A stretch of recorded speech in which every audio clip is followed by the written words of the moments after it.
皆さんこんにちは。春旅です。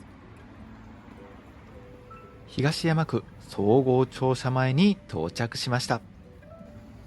本日訪れたのは京都随一の人気観光スポットである清水寺です。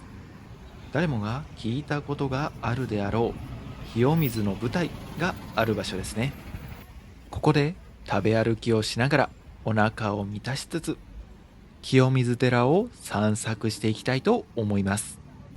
今回は清水坂を登るのではなく、八坂通りの交差点より坂を登っていきます。ここの交差点から細い道へ入ると、早速八坂の塔が目の前に現れます。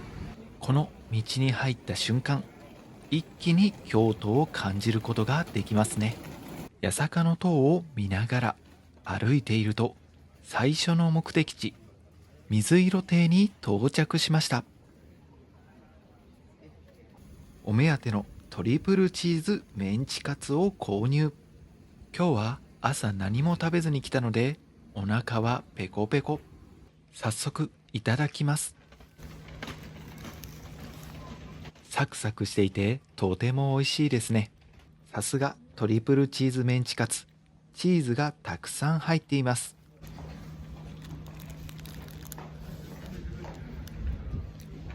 すきっ腹には最高の一品目でした。八坂の塔とメンチカツ、抜群の相性です。揚げ物だけでなく飲み物やアイスクリームなど甘いものもあるので、デザートを求めて立ち寄るのもいいですね。最後の一口いただきます。ごちそうさまでした。では先を急ぎましょう。歩けば歩くほど八坂の塔の迫力が増してきます。高さが約46メートルになる五重の塔です。正式名称は本観寺と言います。迫力満点です。八坂の塔ばかり見ていると、いつの間にかに通り過ぎてしまうかもしれない場所に八坂庚申堂があります。 SNS などで見たことがあるという方も多くいらっしゃるのではないでしょうか。奥に進むと、そこには色とりどりの丸い布製のお守りがびっしりと吊るされている光景が目に飛び込んできます。これはくくり猿と呼ばれるもので、手足をくくられて動けなくなった猿の姿を表しています。それだけを聞くとなんだかかわいそうな気もしてしまいますが、欲望のままに動き回る猿を動けないようにすることで、わがままな欲を一つ我慢すれば願いが叶うとされています。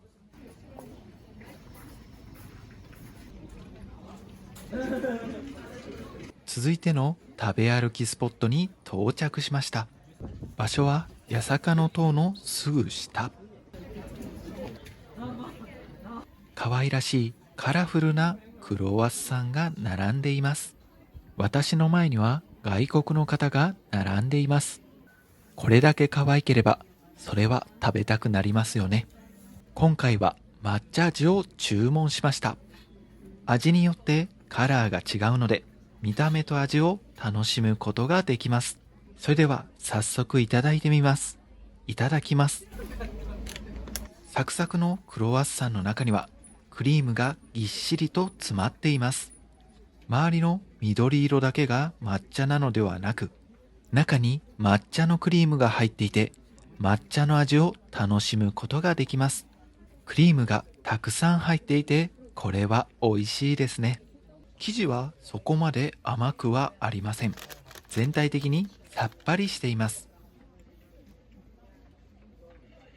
最後の一口、八坂の塔の前でいただきます。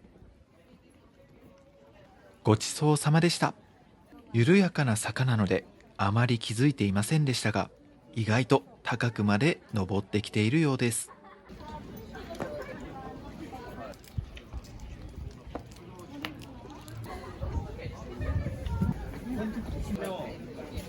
今日はすごくいいお天気ですね。みかんかな？何の実でしょう。美味しそうです。本日訪れたのは3月上旬。これから梅や桃が咲き始めます。坂を登っていくと、皆さん私の後ろの方を見ています。一体何があるんでしょうか。そう思い後ろを見てみると、八坂の塔を望むことができます。これは絶景スポットです。皆さんもこの坂で後ろを振り向かずに進んでいかないようにお気をつけください。さらに坂を登り進んでいくと、二年坂に到着しました。記念に下ってみます。坂の両側には大正時代の面影を残す町屋が軒を連ね、お土産屋さんや甘味処、カフェなどが並んでいます。古い町屋をリノベーションしたユニークな店舗が多く、世界で唯一畳の座敷があるスターバックスもここにあります。二年井坂、通称二年坂は清水寺へと続く参道の一部で、大道2年に整備されたことからその名がついたと言われています。再び坂を登り先へ進みましょう。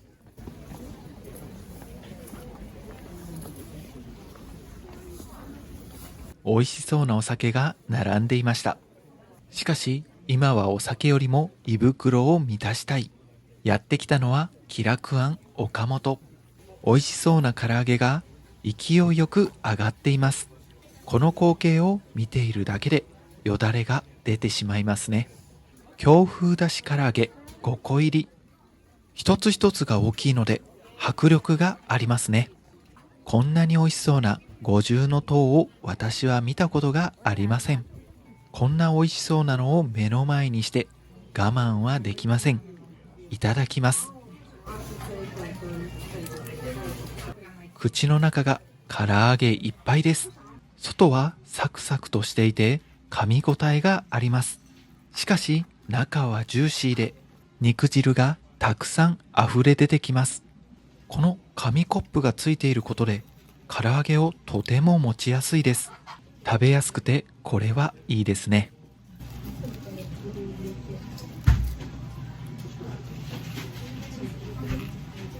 最後の1個になってしまいました。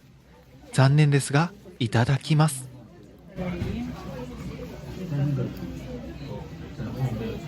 ごちそうさまでした。唐揚げは5個ですが結構ボリュームがあるので、お腹ペコペコの際はぜひ寄ってみてください。今日はダウンを着てしまいましたが、こんなに天気が良くなるとは。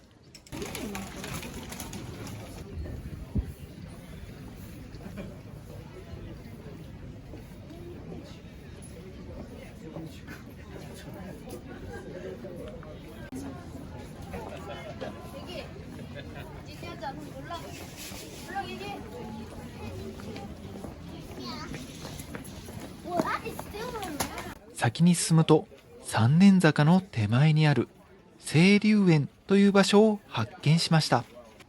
中には日本庭園があり、それを囲むように京都の名店が集まった複合施設のようです。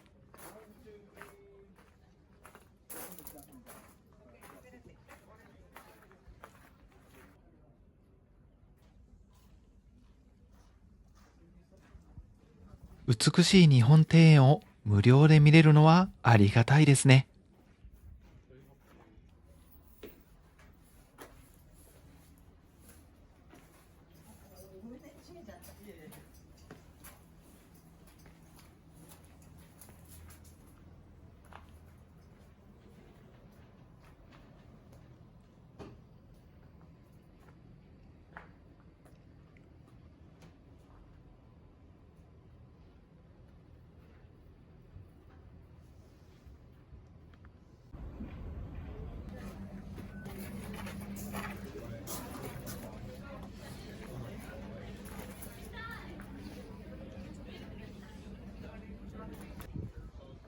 人力車には乗ったことがないので、いつか乗ってみたいです。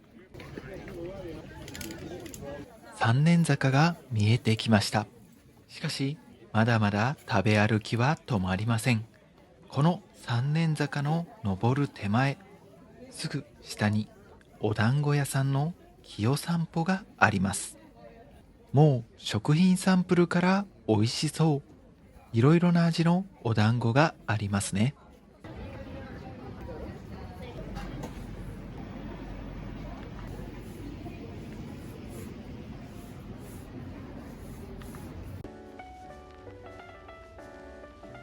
お団子が来ました。抹茶きなこみたらしを注文。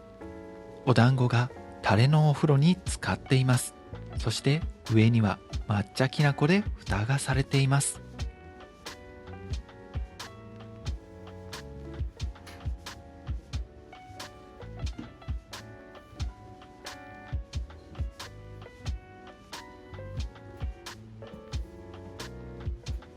唐揚げの後のお団子、早く食べたくて仕方がありません。いただきます。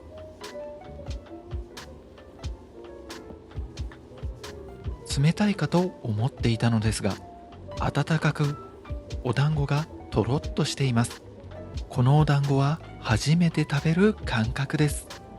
瓶の中にタレがたくさん残ってしまっているので、贅沢にたくさんかけて食べたいと思います。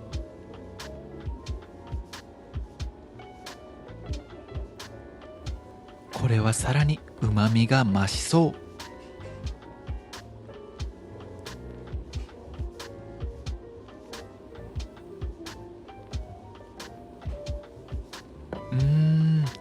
抹茶とタレがたくさんついて、さらに美味しくなりました。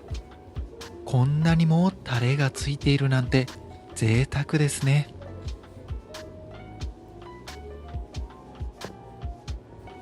たくさんお団子にタレをつけるので必死になっています。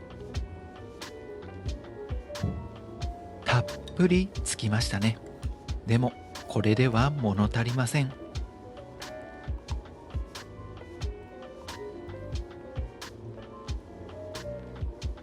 すみません、少し見栄えが悪いかもしれませんが、すべて味わいたい欲が出てしまっています。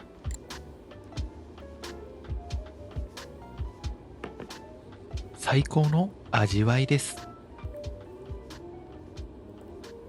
お団子がとろとろで本当に美味しい。最後の一個いただきます。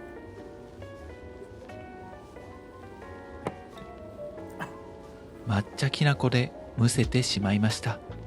残ったタレもきっちり食べておきます。ごちそうさまでした。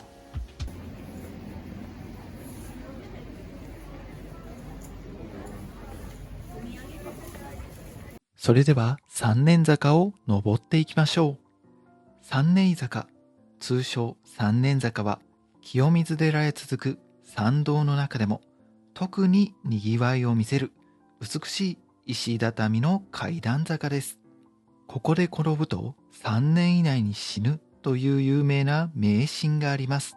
これは石段は急で危険なので足元に十分注意して歩きなさいという先人の教えです。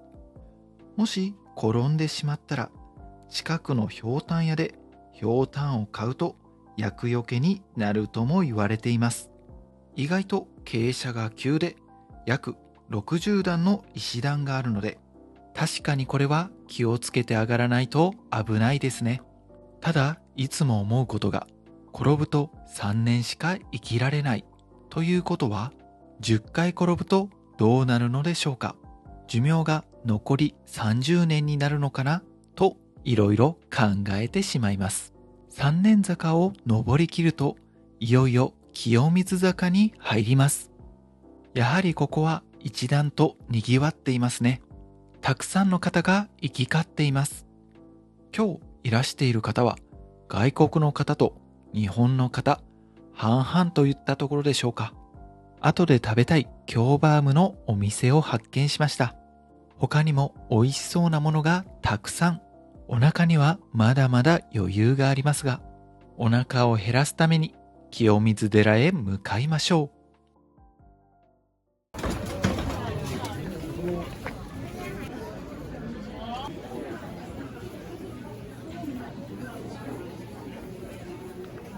坂を登った先にいよいよ見えてきました。到着です。左に見えるのが仁王門、右には西門と三重の塔が見えます。ここから見ると西門と三重の塔が重なって一つの建物のように見えますね。仁王門は別名赤門と呼ばれています。鮮やかな荷塗りが施されているため、古くから赤門と呼ばれ親しまれています。東山の緑や青空に映える非常に美しい門ですね。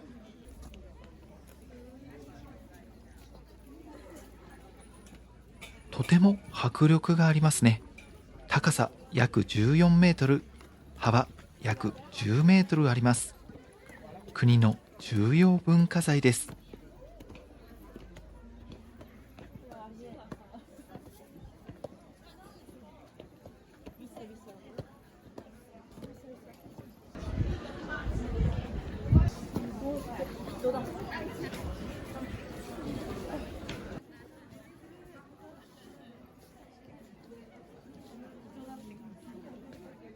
おー、これは美しいですね。仁王門を抜けるとすぐ右手に西門や三重の塔が見えてきます。本堂へ向かうための最初の大きなチェックポイントです。やはり正面から見ると一つの大きな建物に見えます。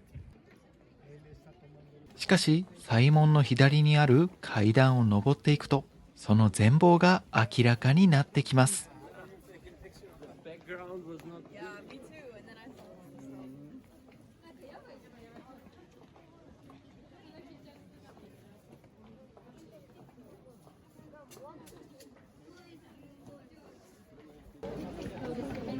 階段を挟んで西門の反対側には鐘楼があります。吊るされている鐘は重さが約 2.3 トンもあります。通常鐘楼は4本の柱で支えられることが多いのですが、清水寺の鐘楼はその鐘の重さに耐えるため6本の太い柱で支えられている珍しい構造をしています。次に見えてきたのは随具堂。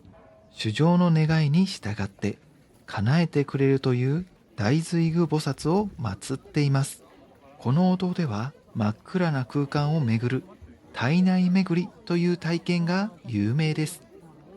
道を進むと三重の塔と西門を近くで見ることができます。ここは見晴らしが良く、京都の街を一望することができます。京都タワーも見えていますね。西門の中から見える京都の街もまたいいですね。それではいよいよ本堂へと進んでいきましょう。本堂へ行く途中、振り返ると三重の塔が見えます。拝観券はここで購入します。無事に手に入れることができました。なんとも美しい拝観券です。こんなにも美しい桜が見れるのであれば、また桜の季節に来たいものです。本堂に入る手前にはお手洗いがありますので、清水の舞台を安心して楽しむためにも済ませておきましょう。今日は本当にびっくりするくらい素敵なお天気です。やっとここまで来ましたね。本堂の入り口となる轟門です。轟門は徳川家光によって1631年から1633年にかけて再建されたもので、重要文化財にも指定されています。轟門の手前にはフクロウの蝶子鉢があります。名前の由来は蝶子鉢を支える台座の四隅にフクロウの彫刻が施されていることからその名がつきました。覗き込まないとわからない位置にフクロウがいるので、ぜひ探してみてください。それでは本堂へ入ってみましょう。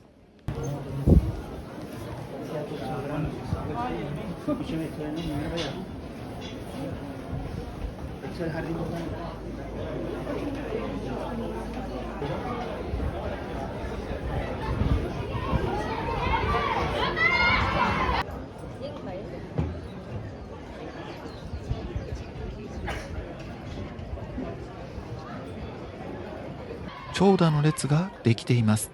弁慶の金指と鉄下駄です。明治時代に寄付されたものですが、あまりの重さに怪力で知られる武蔵坊弁慶が使ったものに違いないという伝説が結びつき、そう呼ばれるようになりました。置かれているこの大きなものは大金指といい、長さは約 2.6 メートル、重さは約 90kg 以上あります。後で下からじっくり見ますが、上からも清水の舞台が多くの柱で支えられているのがわかります。本堂の入り口付近には出世大黒天様がいらっしゃいます。出世や金運、商売繁盛のご利益があるとされています。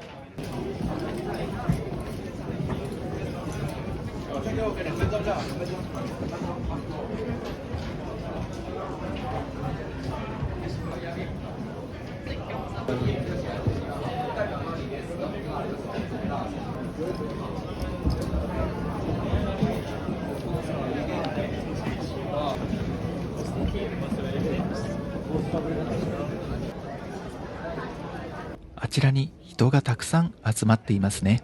あそこから見える景色が清水寺一番の見どころになっています。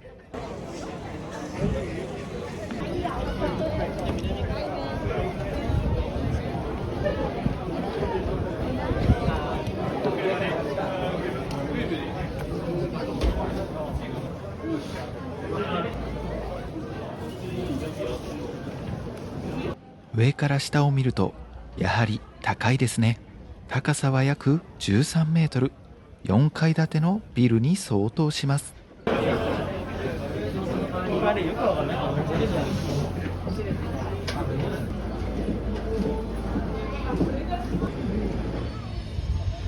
この木は何でしょうか。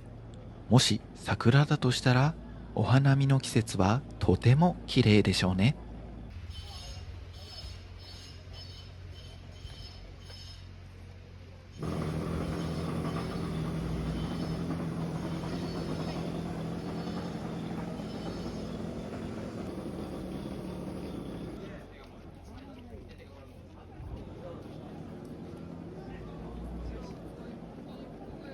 いよいよかの有名な絶景スポットに近づいてきました。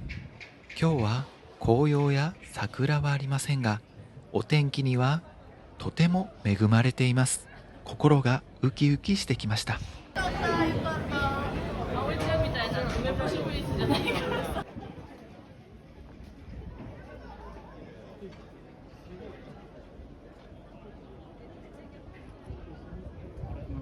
うわー、すごい。これがずっと来たかった清水の舞台です。写真通りの絶景スポットですね。ここはもともとご本尊である観音様に芸能を奉納するための場所として作られました。現在でも特別な行事の際にはこの舞台の上で舞や演奏が行われることがあります。清水の舞台から飛び降りるという言葉がありますが、決して飛び降りるために作られたわけではありません。この言葉は決死の覚悟で物事を行うという比喩で使われます。ですが江戸時代には実際に飛び降りる人が多くいたそうです。記録によると明治時代までに230件以上の飛び降りがあり、生存率は約 85% だったと言われています。こんなに高いのに意外とみんな助かってるんですね。だから飛んでしまうのかも。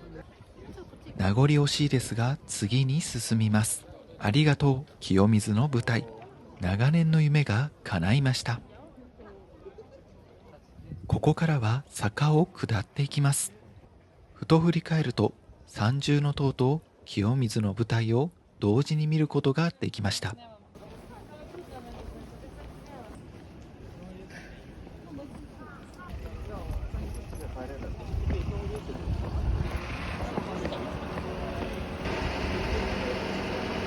坂を下って折り返してすぐ、この道は通り抜けはできませんが、本堂を含め書道が一望できますと書かれた階段を見つけました。一望できるのであれば迷うことはありません。上へ上へと登っていきます。階段を登ると、こちらにも塔がありました。そういえば清水の舞台から見えていた三重の塔です。古くから安産や子宝の神様として信仰されている子安の塔です。そして振り返ると、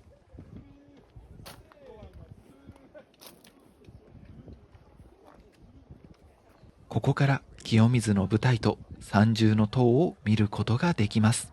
本堂周辺に比べると人が少なくなるため、落ち着いて景色を眺めることができます。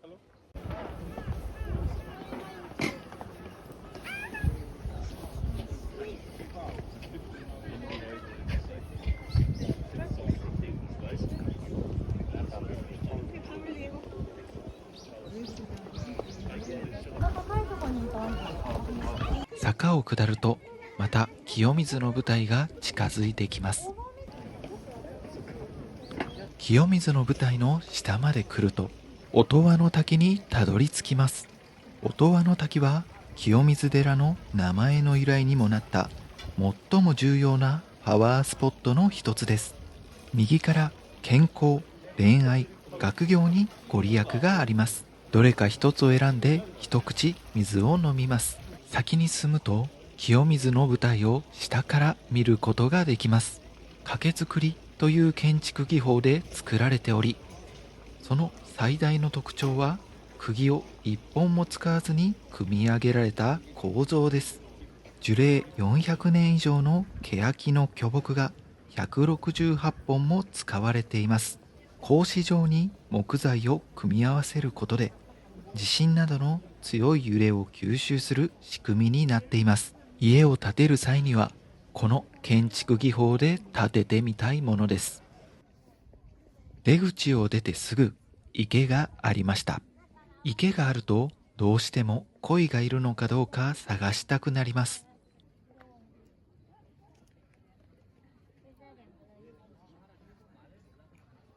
赤い鯉と黒い鯉を見つけることができました。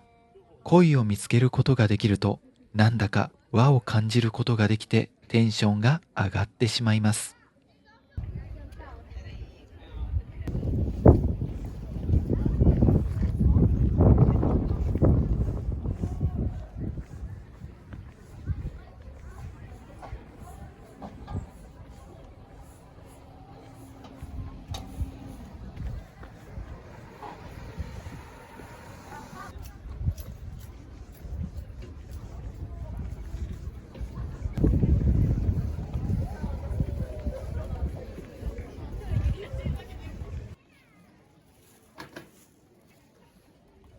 一周して同じ場所に戻ってくることができました。清水寺を満喫することができたので、清水坂を下っていきます。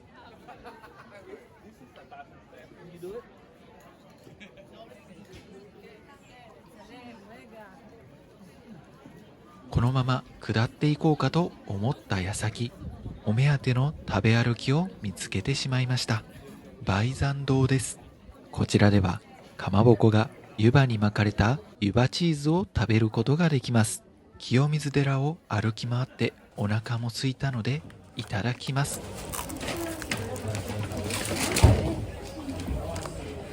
かまぼこに巻かれた湯葉がカラッと揚がっていて、とてもサクサクしています。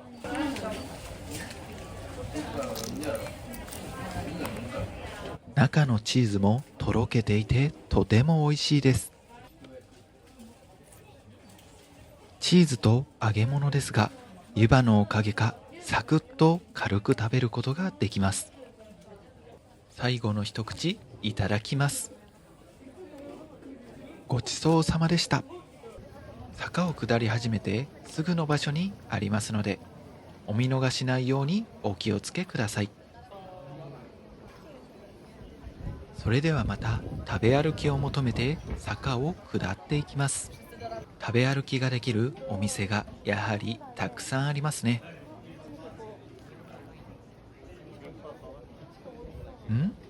このシュークリーム屋さんも何か気になりますね。しかしもう少し進んでみましょう。やっぱり気になって購入してしまいました。清水京阿弥の八つ橋シューです。お店の前でたくさん食べてる方がいらっしゃったので、気になって引き返してきました。いただきます。生地がとてもサクサクしています。生地には京都名物八つ橋に使われる日記が練り込まれているとのことです。中のカスタードクリームはまろやかな甘さで、日記の風味をよりダイレクトに感じられます。すっきりとした甘さなので、先ほど食べた湯葉チーズのような少し脂っこいものの後に食べるデザートとしては最高です。出来たてが一番美味しいというこだわりのため、賞味期限はわずか2時間。ここでしか食べられない特別感があります。最後の一口いただきます。ごちそうさまでした。食べ歩きにはいい出会いがありますね。それでは清水坂をさらに下っていきましょう。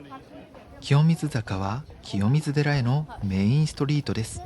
京都で最も観光客でにぎわう坂道の一つですね。お土産屋さんや食べ歩きスポットがたくさんあるので、修学旅行生や世界中からの観光客が絶えず、朝から夕方までまるでお祭りのような活気があります。清水寺は朝6時から開門しているので、朝の7時から8時頃に訪れるとお店は閉まっていますが、静かな石畳の坂道を歩くことができます。人がたくさんいるのが苦手な方は朝にぜひ行ってみてください。